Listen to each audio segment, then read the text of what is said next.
Avec STM Transport Voyageurs, une nouvelle façon de voyager.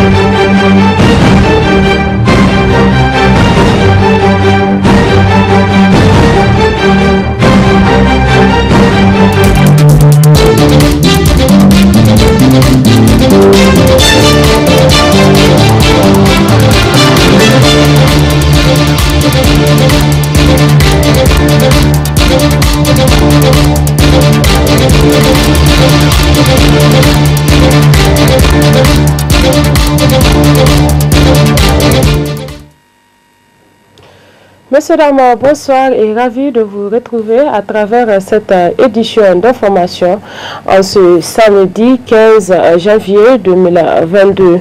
Lancement ce matin de la première édition du marché du livre et c'est au complexe Club de Niamey en présence de nos reporters Ibrahima Abdelkader et Abdouraouf Dayabou.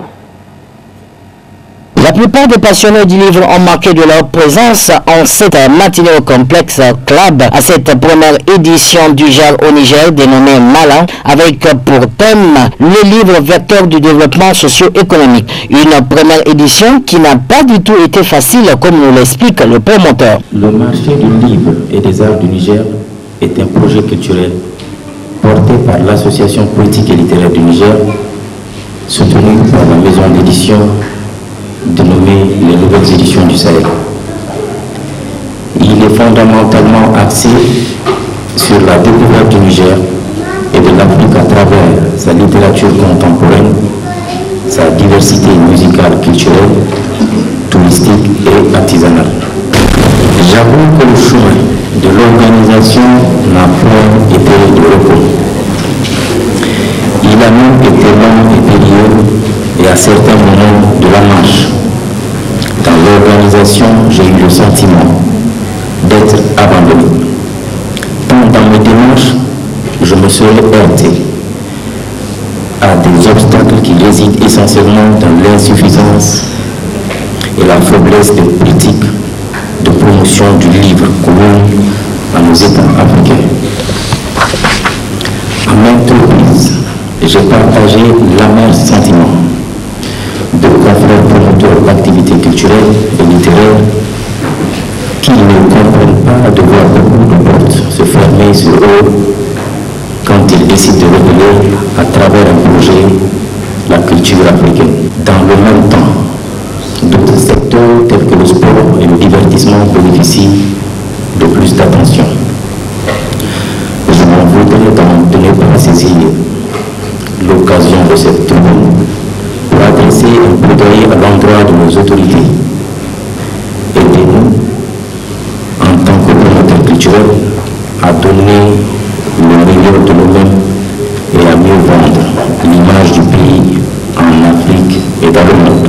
Après l'allocution du chef de la délégation ivoirienne invité d'honneur pour la circonstance, ce fut celle de la représentante du ministre de la Culture qui a officiellement lancé les activités. Le marché du livre et des arts du Niger, Malan, est une activité culturelle qui facilite la visibilité des opportunités du Niger et de l'Afrique à travers particulièrement la littérature contemporaine, la diversité culturelle, l'artisanat. Malan, dis-je, est un produit culturel hors pair, dédié au secteur de la chaîne du livre, mais aussi à la promotion des spectacles et aux projets culturels. En cette même matinée, toujours dans le même cadre de la première édition du marché du livre, nous avons fait connaissance avec un écrivain nigérien auteur de 3 éditions déjà disponibles. J'ai 3 livres à présenter. Le premier, c'est un livre de travaux pratiques de chimie. J'ai eu un encadrement de l'INDRAP sur les observations et les conseils pédagogiques afin de de concilier les aspects techniques et pédagogiques. Donc le contenu de cet ouvrage-là, en fait, c'est un ouvrage qui permet et qui rend possible les manipulations des travaux pratiques de chimie, même dans les écoles les moins équipées. Un professeur peut très bien pratiquer les travaux pratiques de chimie grâce au matériel et aux propositions de matériel adaptable que nous avons fait. A noter que cette première édition s'étalera durant 3 jours pour le grand bonheur de la population nigérienne et des lecteurs en particulier. Déclaration de presse au siège de l'association alternative Espace citoyen de Niamey de la coalition de la société civile nigérienne. L'objectif de cette sortie médiatique est d'informer l'opinion nationale après leur rencontre avec le président de la République, Bazoum Mohamed. Un extrait de la déclaration avec Moussa Kangari au micro de Alou Maman. Au cours de cette rencontre, qui a duré de 17h à 21h, le chef de l'État a fait un large exposé sur la situation sécuritaire qui prévaut dans différentes régions de notre pays, notamment les régions de Difa, Tillabéri, Tawa, Maradi, Agadez et Dosso. Cet exposé a été l'occasion pour le chef de l'État de partager avec les acteurs de la société civile non seulement ses inquiétudes, mais aussi les efforts accomplis et envisagés par le gouvernement pour faire face à la situation. Le chef de l'État a annoncé notamment son intention de réactiver le Conseil national de dialogue politique pour apaiser le climat politique dans le pays, de lutter contre le trafic des armes, de la drogue et du carburant, ainsi que sa disponibilité et son ouverture à toute initiative de la société civile visant à apporter une réponse adéquate à la crise sécuritaire en cours dans notre pays et d'autres pays de la région. En réaction à l'exposé du président de la République, la délégation des acteurs de la société civile, tout en se félicitant de cette initiative de dialogue, a attiré son attention sur un certain nombre de constats amers, plusieurs fois soulignés dans les déclarations et prises de position de la société civile, en particulier les déclarations rendues publiques en mai 2021 et le 8 juillet 2022. La délégation a notamment exprimé ses vives préoccupations quant à la dégradation de la situation sociale, économique et sécuritaire ayant cours dans notre pays, non-respect des textes fondamentaux de la République par les pouvoirs publics eux-mêmes et à la détention arbitraire de plusieurs personnes pour des faits politiques et d'opinion à l'issue des échanges avec le chef de l'État. Et tout en restant vigilant et mobilisé pour la défense des droits humains et la promotion de la bonne gouvernance, la délégation des acteurs de la société civile note avec satisfaction et salue vivement 1. L'engagement pris par le président de la République de ne jamais inquiéter et emprisonner des acteurs de la société civile pour leurs opinions et de ne plus faire entrave à l'exercice des libertés individuelles et collectives, notamment la liberté de manifestation, dont il dit avoir lui-même assez joui pour en devenir un prédateur. 2. La volonté affichée du chef de l'État de poursuivre, malgré les obstacles qu'il a lui-même soulevés, la lutte contre la corruption, les fraudes au concours et examens, le recrutement complaisant, le trafic d'armes, de drogue et de carburant, d'équiper et soutenir l'effort de défense et de sécurité, d'entretenir des canaux de discussion et de négociation avec certains éléments des groupes insurgés, ainsi que d'œuvrer à l'apaisement du climat politique dans le pays à travers la réactivation du Conseil national du dialogue politique CNDP. 3. L'engagement du chef de l'État a continué à œuvrer à ce que la justice soit rendue pour les personnes tuées ou blessées lors des tristes événements survenus à Tira, où des éléments de la force Barkhane ont tiré à balles réelles sur des jeunes manifestants. La suite de cette édition Café citoyen organisée par l'ONG Jeunes Volontaires pour l'Environnement, et c'était hier vendredi 14 janvier 2022 dans l'après-midi à leur siège en présence de nos reporters Abdelkader Ibrahima et Abdelmoumouni Abdraman.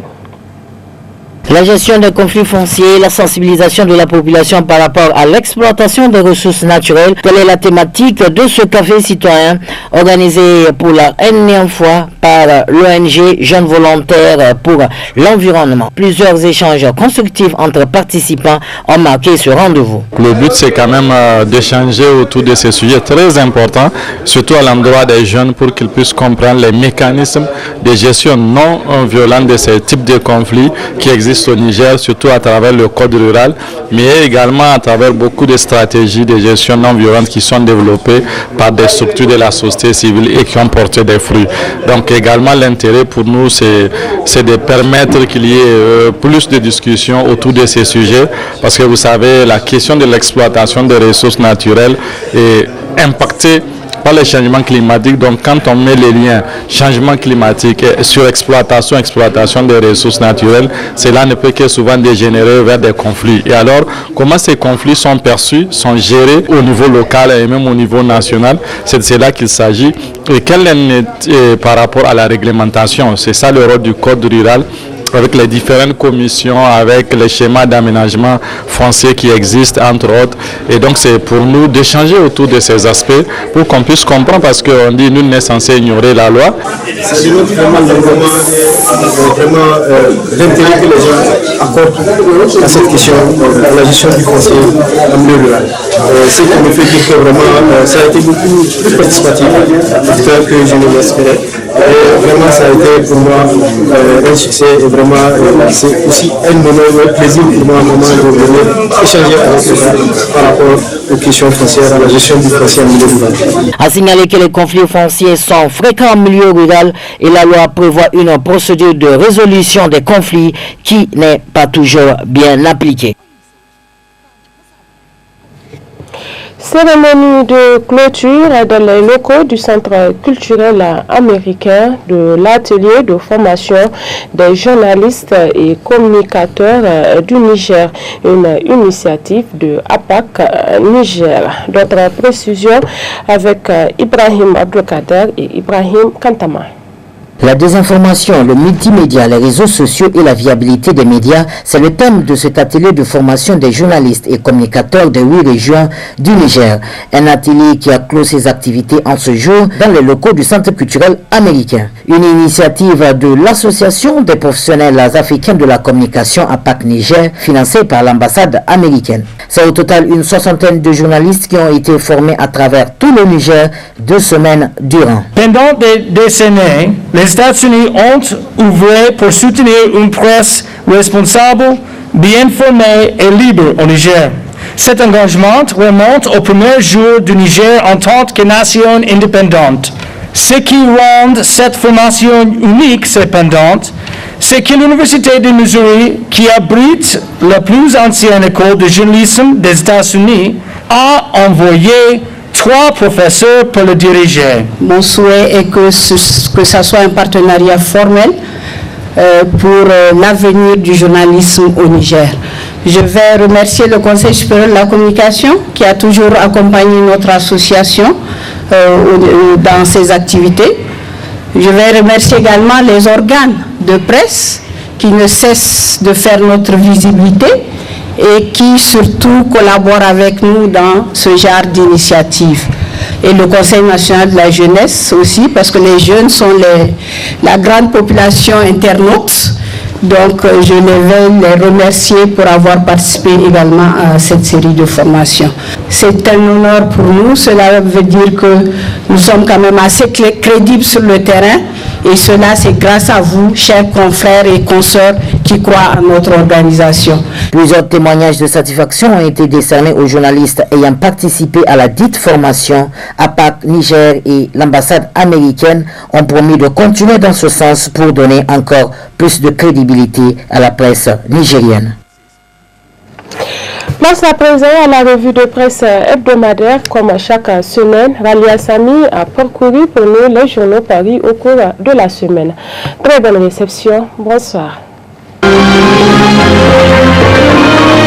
Imbroglio malien, la CEDEAO opte pour la fermeté. Écrit dans ses titres, le journal Nia Info. Nia Info qui rapporte que bien c'est ainsi. C'est bien pour plier les chaînes des promoteurs d'une transition militaire qui perdure, qui s'engouffre dans les sentiers battus, qui chaque jour pousse le Mali au bord du gouffre, qui pire préfigure une régression brutale de notre civilisation, un effondrement certain ou une disparition complète de la forme républicaine de nos États.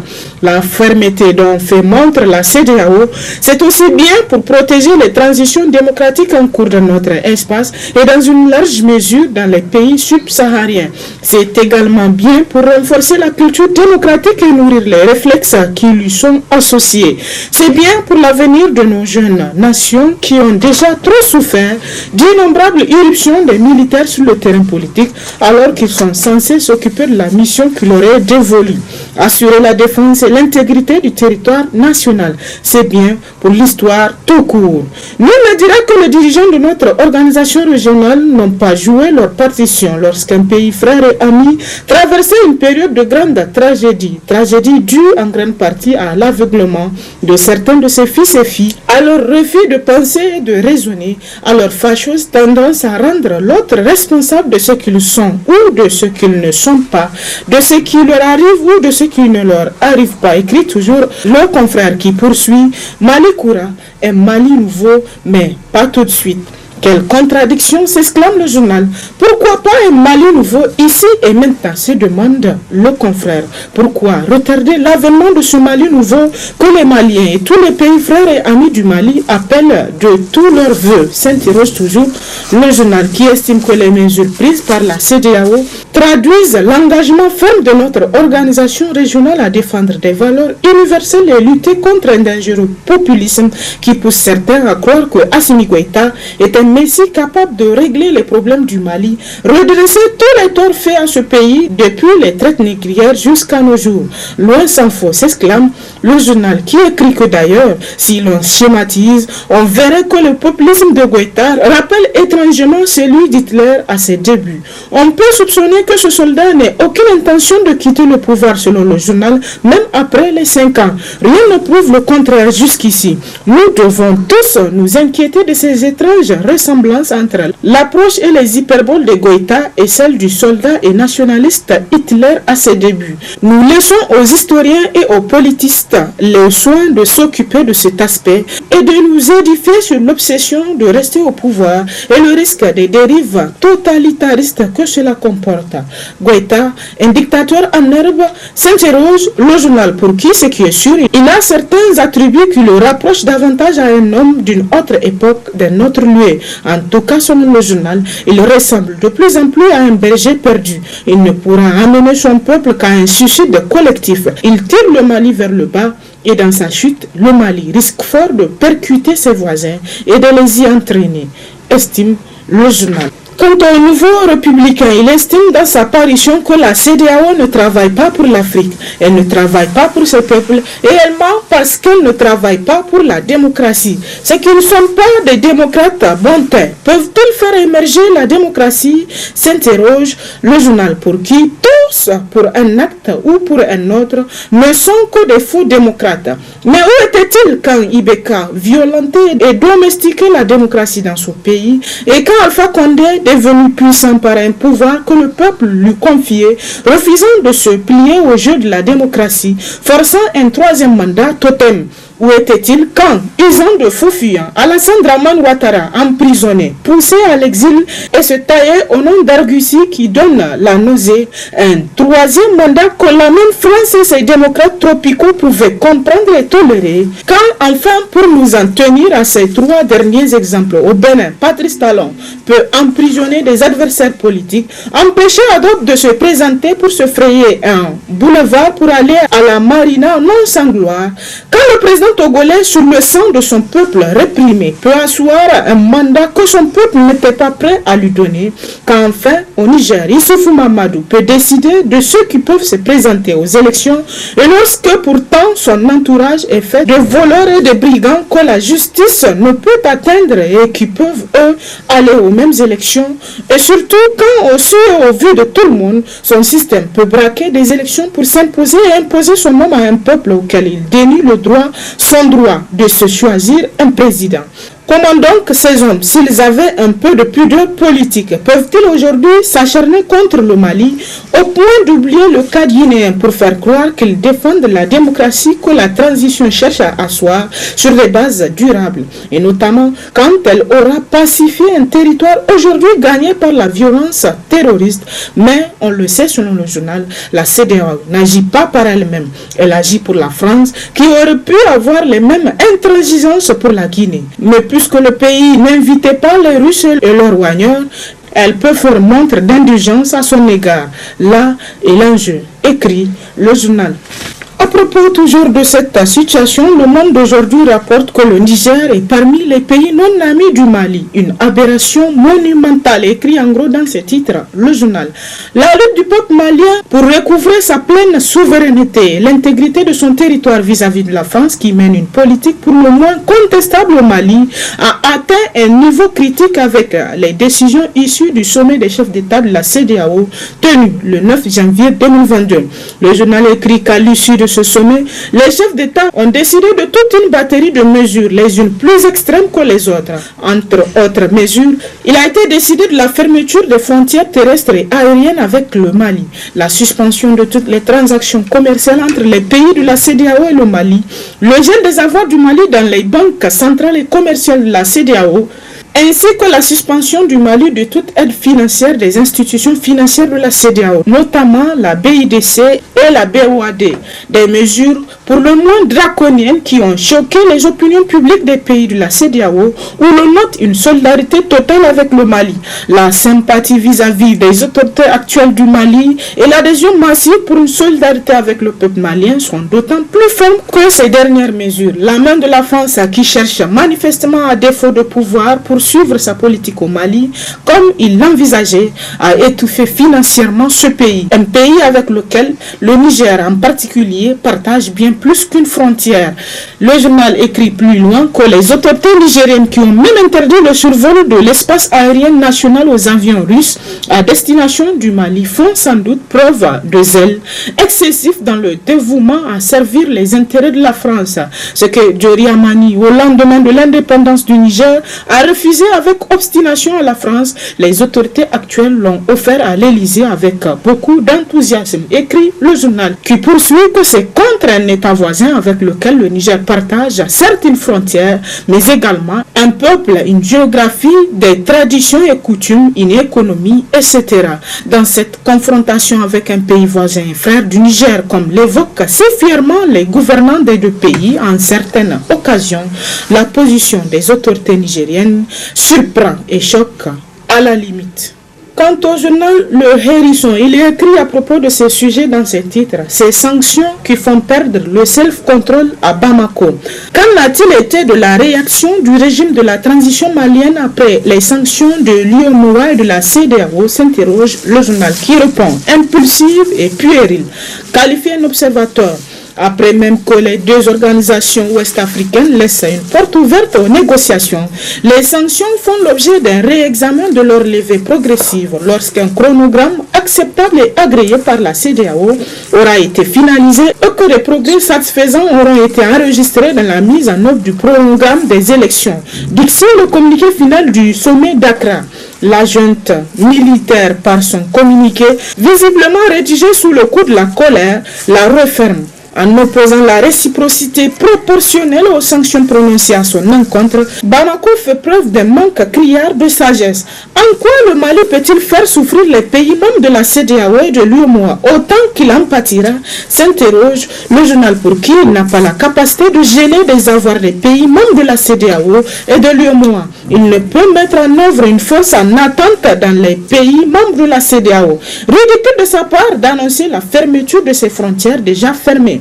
Heureusement que le message à la nation, prononcé par le président de la transition Assimi Goïta, dans lequel il évoque leur disponibilité à négocier, est venu remettre à sa place au Parlement du rire des Maman, Gowou et consorts la spectaculaire sortie effrontée du colonel Abdoulaye Maïga, ministre de l'administration territoriale et de la décentralisation du gouvernement Choguel Kokala Maïga, effectuée quelques heures auparavant, ce qui dénote selon le journal, par ailleurs, de l'immaturité des hommes qui dirigent le Mali, prévisiblement dans le piège des flatteries distillées sur les réseaux sociaux qui sont loin de la réelle politique.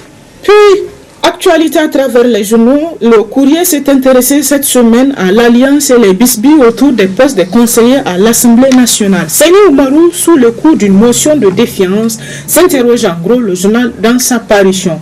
Le président de l'Assemblée nationale et non moins président du MNSD Nassara, Seyni Oumarou, serait-il sur la sellette, se demande le journal. Selon des sources politiques autorisées, il est l'objet de violentes attaques en sourdine de la part des pontes du PNDS Tareya, qu'il accuse de pécher dans les eaux roses. Seyni Oumarou profiterait de sa station de président du Parlement pour offrir des postes de conseiller à l'Assemblée nationale à tour de bras à de la clientèle politique. En échange, il exigerait et obtiendrait l'adhésion à son parti. Sa zone de prédilection, la région de Tawa où il s'appuierait sur les bons offices de transfuge du PNDS Tareya. Le nom du député Amaassa, ancien militant du PNDS Tareya, est abondamment avancé comme celui qui, parmi d'autres, serait très actif dans ce jeu trouble que les pontes régionaux du PNDS Tareya n'arrivent pas à digérer. L'affaire fait grincer, selon le journal, des dents dans les rangs du Parti Rose et une campagne de dénigrement est actuellement orchestrée en vue de salir le président de l'Assemblée nationale. Combien de postes de conseillers existent-ils aujourd'hui pour justifier les cris de frais du PNDS à Tareya, se demande le journal qui rappelle que sous Ousseini Tini, des sources politiques crédibles indiquent que les nombres de postes de conseillers à l'Assemblée nationale, toutes catégories confondues, serait de 1403, un nombre impressionnant qui a suscité des mêmes acteurs, relèvent les sources du journal, aucune désapprobation. Pour le PNDS Tareya, le député Ama Assak a quitté le Parti Rose pour le MPR Jamhouria. Aurait-il migré vers le MNSD Nassara pour travailler pour le compte de Seyni Oumarou au recrutement des militants dans la région de Tawa? Se demande le journal qui estime que quoi qu'il en soit, au PNDS Tareya, où on a la gâchette facile, l'attitude du président du MNSD Nassara n'est pas tolérable. Et selon certains pontes roses, il faut lui donner une bonne leçon. Une notion de défiance confident pourrait être envisagée à l'encontre de Seyni Oumarou, qui, selon les sources concordantes, accepte d'annuler toutes ces nominations de conseillers à l'Assemblée nationale. Le PNDS Tareya veut y voir plus clair et compte faire l'audit de ces postes en nombre et en qualité, c'est-à-dire l'identité politique des bénéficiaires. Puis dans les colonnes de l'enquêteur, l'on peut lire « Il n'y a aucun sérieux dans cette lutte contre la corruption prônée par M. Bazoum ». Omar Hamidou Tchana passe au crible les 9 mois de Bazoum Mohamed au pouvoir, rapporte l'enquêteur dans ses colonnes. Le leader de l'Alliance des mouvements pour l'émergence du Niger, Amen Amen, fait une analyse sans concession. Le chef de l'État court à l'échec, écrit toujours le journal. M. Bazoum Mohamed a promis une lutte implacable contre la corruption, mais à l'épreuve des faits, on se rend compte que c'est de la poudre de plein. Il fait partie du triumvirat qui a enfanté ce système mafieux. Nourri au petit lait et alimenté à tire-larigot des marchés faramineux. Dans l'émission Appel sur l'actualité, une émission de RFI enregistrée le 13 décembre 2021 à Niamey, j'ai dit qu'il va être difficile pour lui d'entreprendre une lutte contre ce fléau, rapporte toujours Ladan Tchana dans ce journal. Certes, il en a les moyens, mais je suis sûr qu'il ne le fera pas parce qu'il a battu campagne avec les concernés. Et certains auraient même participé au financement de sa campagne. Prenez par exemple l'affaire de la défense nationale. Récemment, l'État a renoncé à se constituer partie civile sous prétexte qu'il a été indemnisé. On parle d'une affaire de 116 milliards. Écrit le journal qui estime qu'elle est revenue à 12 milliards de francs CFA. On dit que ces 12 milliards de francs CFA constituent le montant qui a été remboursé par les corrupteurs. Et qu'en est-il des corrompus? S'interroge le journal, pour qui il faut bien qu'on nous le dise. Dans l'ordonnance du doyen des juges, il est dit que les opérateurs épinglés suspectés ont été poursuivis pour atteinte à la liberté d'accès et à l'égalité dans les marchés publics, alors même qu'il existe un décret qui permet justement l'octroi des marchés de gré à gré en ce qui concerne le matériel de sécurité. On parle de poursuite, sachant qu'il existe un texte qui peut disculper ces opérateurs économiques indélicats. Il n'y a aucun sérieux dans cette lutte contre la corruption prônée par M. Bazoum. S'il est vrai qu'il veut lutter contre la corruption, qu'il ordonne un audit par un cabinet international indépendant des marchés liés aux équipements de sécurité. Et c'est là la réponse d'Omar Hamidou Tchana face aux questions du journal L'Enquêteur. Politique toujours, on peut lire dans les colonnes du journal Hérisson, quand l'opposition vide son contentieux électoral introduit à la Cour de la justice de la CEDEAO. Depuis sa débâcle électorale, la coalition pour l'alternance politique CAP 2021 n'arrive pas à trouver le tempo. Le samedi 8 janvier 2022, rappelle le journal, elle a carrément raté sa sortie. Une seule expression et la voilà qui se retourne contre elle-même. L'obsession Issoufou Mahamadou, c'est ça qui poursuit notre proposition. Voici bientôt 11 ans que M. Mahamadou Issoufou est président du Niger, affirme la CAP 2021. De quel Niger parle-t-elle, se demande le journal qui estime que ce conseil est qu'elle sait. Il y a eu des élections dans ce pays, dans la période 2020-2021, auxquelles elle a participé et à l'issue desquelles il y a eu des gagnants et des perdants. Les gagnants, c'est Mohamed Bazoum, élu à la magistrature suprême au second tour de la présidentielle tenue le 21 février 2021 et sa coalition qui s'en est bien sortie, très bien même, emportant l'essentiel des communes du Niger et une majorité confortable à l'Assemblée nationale. Les perdants, c'est Maman Ousmane, challenger malheureux de Mohamed Bazoum et sa coalition appelée à une longue traversée de désert. Le règne d'Issoufou Mahamadou est donc derrière nous,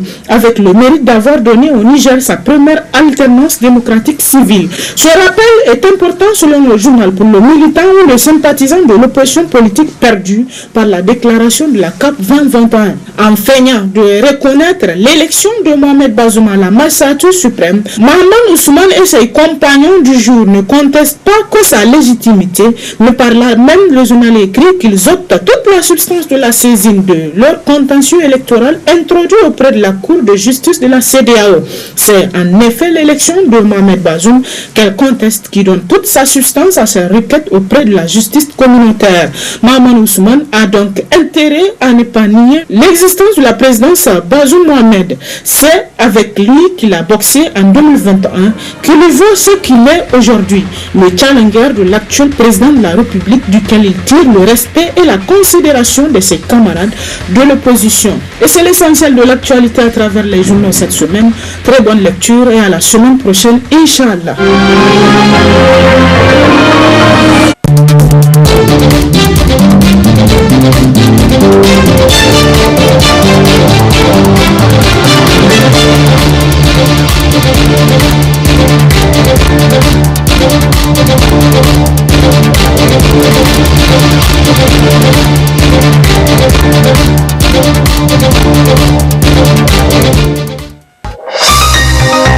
Ce journal vous a été présenté par STM Transport Voyageurs. Une nouvelle façon de voyager.